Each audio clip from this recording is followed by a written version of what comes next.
Hello everyone, most welcome है। स्वागत है आप सभी का क्लास 10 मैट्रिक बोर्ड एग्ज़ाम 2022 के लिए इस वीडियो में, जो कि आप लोगों का सोशल साइंस सामाजिक विज्ञान का है, आपदा प्रबंधन, जिसका हम लोग फर्स्ट चैप्टर देखेंगे। आज पढ़ेंगे प्राकृतिक आपदा एक परिचय। हम लोगों के साथ कुछ प्राकृतिक आपदाएं जैसे बाढ़, सूखा, सुनामी का सामना करना पड़ता है। तो उसी को प्रबंधन करने के लिए, उसी को सुचारू ढंग से निपटने के लिए सरकार के द्वारा कुछ प्रबंध किया गया है, जो कि इस चैप्टर में हम लोग पढ़ेंगे। तो चलिए इस वीडियो में लास्ट तक बने रहिएगा और लास्ट में बेल आइकन जरूर प्रेस कर दीजिएगा, ताकि आप लोगों को अगला चैप्टर का वीडियो का नोटिफिकेशन मिल जाएगा। इस चैप्टर के अलावे आप लोग प्रीवियस ईयर का चैप्टर वाइज क्वेश्चन किसी भी सब्जेक्ट का अगर आप लोग प्रैक्टिस करना चाहते हैं तो आप लोग का अपना वेबसाइट हो गया starkstudy.com। इस वीडियोस पढ़ने से पहले मैं आप लोगों को बता दे रही हूँ कि सामाजिक विज्ञान का आप लोग को इकोनॉमिक्स, हिस्ट्री, सिविक्स, ज्योग्राफी सभी चैप्टर का वीडियो इसी वेबसाइट के माध्यम से पढ़ सकते हैं। तो चलिए आइए हम लोग पढ़ते हैं फर्स्ट चैप्टर का आपदा प्रबंधन का प्राकृतिक आपदा एक परिचय है, उसका फर्स्ट क्वेश्चन पढ़ते हैं। तो इसमें पहला क्वेश्चन है आप लोगों के लिए कि इनमें से कौन प्राकृतिक आपदा नहीं है। तो मैं पहले भी बता चुकी हूँ कि प्राकृतिक आपदा जो होता है वो क्या क्या होता है। बाढ़ होता है, सुनामी होता है, भूकंप होता है, सूखा होता है। तो इसमें आप लोग देख रहे हैं कि अलग ऑप्शन क्या है, एक आतंकवाद है।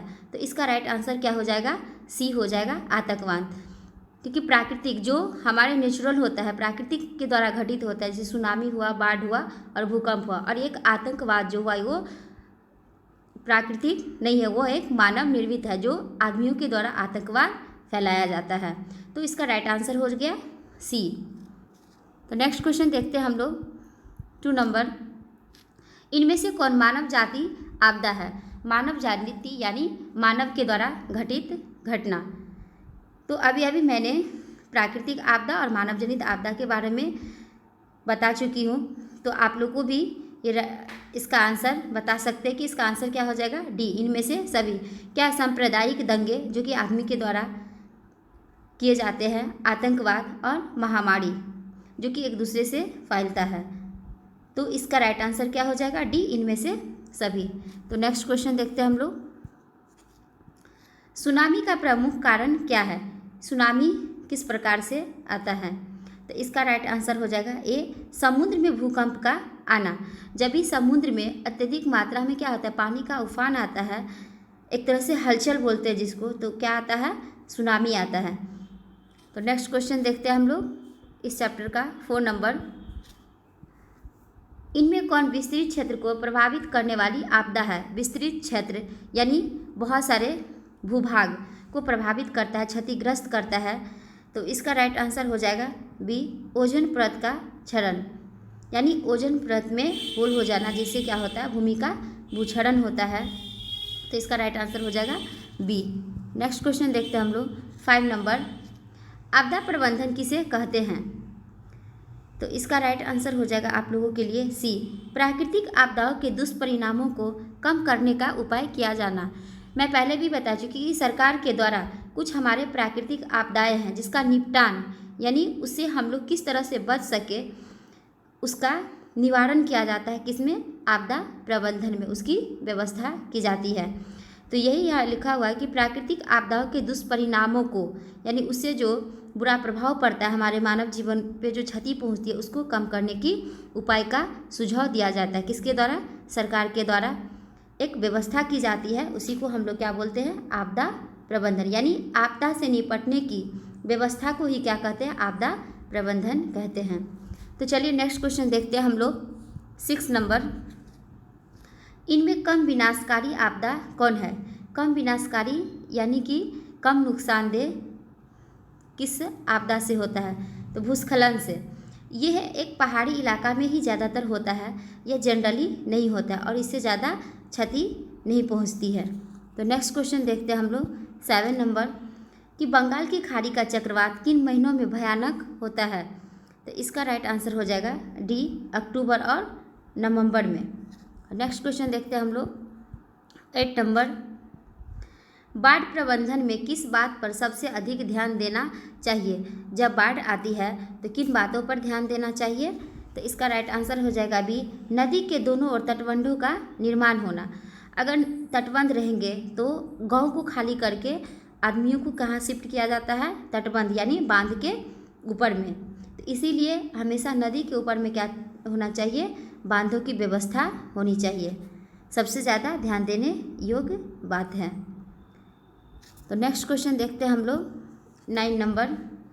इनमें कौन भारत का सूखा क्षेत्र माना जाता है?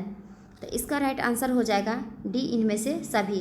पूर्वी राजस्थान, पूरा मध्य प्रदेश, कर्नाटक का पठारी क्षेत्र में क्या होता है? सूखाग्रसित क्षेत्र माना जाता है। नेक्स्ट क्वेश्चन देखते हैं हम लोग 10 नंबर। इनमें कौन क्षेत्र भूस्खलन से अधिक प्रभावित होता है? तो इसका राइट आंसर हो जाएगा ए, कश्मीर और उत्तराखंड। मैं पहले भी बता चुकी हूँ कि पहाड़ी इलाका में क्या आते हैं? भूस्खलन होते हैं, जो कि जम्मू कश्मीर और उत्तराखंड के पहाड़ी इलाका में अत्यधिक मात्रा में देखे जाते हैं, जिससे क्या होता है? अधिक प्रभावित होता है। तो नेक्स्ट क्वेश्चन देखते हैं हम लोग 11 नंबर। सुनामी क्या है?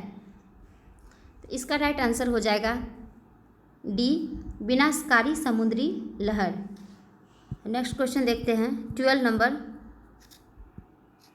सुनामी किस भाषा का शब्द है? तो इसका राइट आंसर हो जाएगा आप लोगों के लिए सी, जापानी। जापानी शब्द से लिया गया है सुनामी, जिसका अर्थ होता है समुद्री लहर। पहले भी क्वेश्चन में हम लोग पढ़ चुके हैं और इसमें भी पढ़ रहे हैं कि सुनामी किस भाषा का शब्द है, तो ये जापानी भाषा का शब्द है। तो नेक्स्ट क्वेश्चन पढ़ेंगे हम लोग 13 नंबर। मानव जनित आपदा के प्रभाव को कम करने का कारगर उपाय क्या है? यानी मानव जनित जो लोगों के द्वारा किया जाता है दंगा फसाद, उसको कम करने के लिए हम लोगों को क्या उपाय करना चाहिए? तो इसका राइट आंसर हो जाएगा आप लोगों के लिए सी, सामुदायिक जागरूकता पर ध्यान देना। यानी लोगों को जागरूक करना चाहिए कि एक दूसरे को नुकसान नहीं पहुंचाना चाहिए। और एजुकेशन, सबसे ज़्यादा इम्पोर्टेंट बात तो ये है कि एजुकेटेड आदमी को करना चाहिए, ताकि लोग उससे जागरूक होगा और मानव जनित आपदा को कम करने में कारगर होगा या सक्षम होगा। तो नेक्स्ट क्वेश्चन देखते हैं हम लोग 14 नंबर। भूकंप किस प्रकार का आपदा है? इसका राइट आंसर हो जाएगा सी, प्राकृतिक आपदा है भूकंप। नेक्स्ट क्वेश्चन देखते हैं हम लोग 15 नंबर। महाराष्ट्र में भूकंप आने का मुख्य कारण था? तो इसका राइट आंसर हो जाएगा डी, कोयना बांध का निर्माण। नेक्स्ट क्वेश्चन है 16 नंबर। भूकंप का मापन किसके द्वारा होता है? यानी किस यंत्र से भूकंप को मापा जाता है, यानी भूकंप की तीव्रता को मापा जाता है? तो इसका राइट आंसर हो जाएगा सी, रिएक्टर स्केल पे इसकी तीव्रता को मापा जाता है, और इसका जो मापन होता है वो सिस्मोग्राफ से भी होता है। तो नेक्स्ट क्वेश्चन देखते हैं हम लोग 17 नंबर। अपर्दन और निम्नीकरण किस गति से होने वाले परिवर्तन हैं? तो इसका राइट आंसर हो जाएगा सी, धीमी गति से। नेक्स्ट क्वेश्चन है 18 नंबर। बिहार में भूकंप कब आया था? तो आप लोग को पहले से भी पता होगा, चलिए नहीं पता है तो अभी पढ़ लीजिए। इसका राइट आंसर हो जाएगा ए, 1934 ईस्वी में। नेक्स्ट क्वेश्चन देखते हैं हम लोग। भोपाल गैस त्रासदी किस प्रकार की आपदा थी? तो ये इसका आंसर हो जाएगा बी, मानव जनित। क्योंकि भोपाल में क्या हुआ था कि गैसों को छोड़ दिया गया था, जिससे बहुत ज़्यादा हानि पहुंची थी। तो नेक्स्ट क्वेश्चन पढ़ते हैं हम लोग 20 नंबर। भूस्खलन है, तो भूस्खलन क्या है? एक प्राकृतिक आपदा है या मानव निर्मित आपदा है या सामान्य आपदा, या इनमें से कोई नहीं? 4 ऑप्शन दिया हुआ है, आप लोग पहले भी बता चुके हैं। तो ये क्या हो जाएगा? एक प्रकार का प्राकृतिक आपदा है। नेक्स्ट क्वेश्चन देखते हैं हम लोग 21 नंबर। निम्नलिखित में कौन मानव जनित आपदा नहीं है? तो इसका राइट आंसर हो जाएगा सी, सुनामी। आप लोग को पहले से भी पता है कि सुनामी क्या है? प्राकृतिक आपदा। आतंकवाद, रेल दुर्घटना और सांप्रदायिक दंगे, ये क्या है? एक मानव निर्मित यानी मानव जनित, मानव के द्वारा किए गए दुर्घटना है। तो इसका राइट आंसर हो जाएगा सी, सुनामी, क्योंकि इसमें पूछ रहा है कि कौन मानव जनित आपदा नहीं है। तो इसका राइट आंसर हो जाएगा सुनामी। तो इस वीडियो में हम लोग 21 क्वेश्चन आपदा प्रबंधन का पहला चैप्टर का प्रैक्टिस कर चुके हैं। तो नेक्स्ट वीडियो में हम लोग नेक्स्ट चैप्टर का वीडियो लेकर के आएंगे। तो आप लोगों को ये वीडियो कैसा लगा आप लोग ज़रूर कमेंट करके बताइएगा और चैनल को ज़रूर सब्सक्राइब कर लीजिएगा ताकि अगला चैप्टर का वीडियो का नोटिफिकेशन मिलता रहेगा। तो चलिए, थैंक यू आप लोगों को ये वीडियो देखने के लिए। मिलते हैं हम लोग नेक्स्ट चैप्टर में नेक्स्ट वीडियो के साथ। तब तक के लिए ऑल द बेस्ट। अच्छे से तैयारी कीजिए आप लोग। बहुत मोस्ट प्रीवियस क्वेश्चन है आप लोगों के 2022 के एग्ज़ाम के लिए। Thank you for all student.